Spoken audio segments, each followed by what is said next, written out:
Our Year in the Word with Mark chapter 3. Jesus entered the synagogue again, and a man was there who had a shriveled hand. In order to accuse him, they were watching him closely to see whether he would heal him on the Sabbath. He told the man with the shriveled hand, "Stand before us." Then he said to them, "Is it lawful to do good on the Sabbath, or to do evil, to save or to kill?" But then they were silent.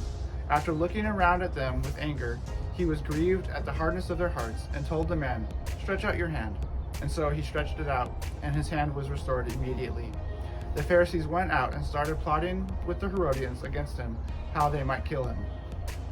Jesus departed with his disciples to the sea, and a large crowd followed him from Galilee, and a large crowd followed him from Judea, Jerusalem, Idumea, and beyond Jordan, and around Tyre and Sidon.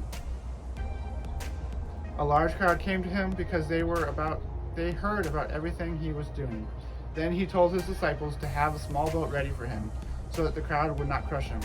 Since he had healed many, all who had diseases were pressing toward him to touch him. Whenever the unclean spirits saw him, they fell down before him and cried out, "You are the Son of God." And he would strongly warn them not to make himself known. Jesus went up to the mountain and summoned those he wanted, and they came to him. He appointed 12, whom he also named apostles, to be with him, to send them out to preach and to have authority to drive out demons. He appointed the 12 to Simon he gave the name Peter, and to James the son of Zebedee, and to his brother John he gave the names Boanerges, that is, sons of thunder. Andrew, Philip, and Bartholomew, Matthew and Thomas, James the son of Alphaeus and Thaddeus, Simon the Zealot, and Judas Iscariot, who also betrayed him. Jesus entered a house, and a crowd gathered again, so that they were not even able to eat. When his family heard this, they set out to restrain him, because they said, "He's out of his mind." The scribes who had come down from Jerusalem said, "He is possessed by Beelzebul, and he drives out demons by the rulers of the demons." So he summoned them and spoke to them in parables. "How can Satan drive out Satan?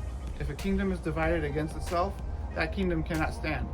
If a house is divided against itself, that house cannot stand. And if Satan opposes himself and is divided, he cannot stand but is finished. But no one can enter a strong man's house and plunder his possessions unless he first ties up the strong man. Then he can plunder his house. Truly I tell you, people will be forgiven for all sins and whatever blasphemies they utter.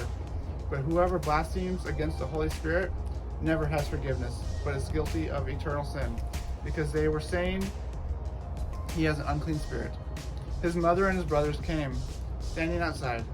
They sent word to him and called him. The crowd was sitting around him and told him, "Look, your mother and your brothers and your sisters are outside asking for you." And he replied to them, "Who are my mother and who are my brothers?" Looking at those sitting in a circle around him, he said, "Here are my mother and my brothers. Whoever does the will of God is my brother and sister and mother." Thank you for joining us today. Come back tomorrow for Mark chapter 4. Bye.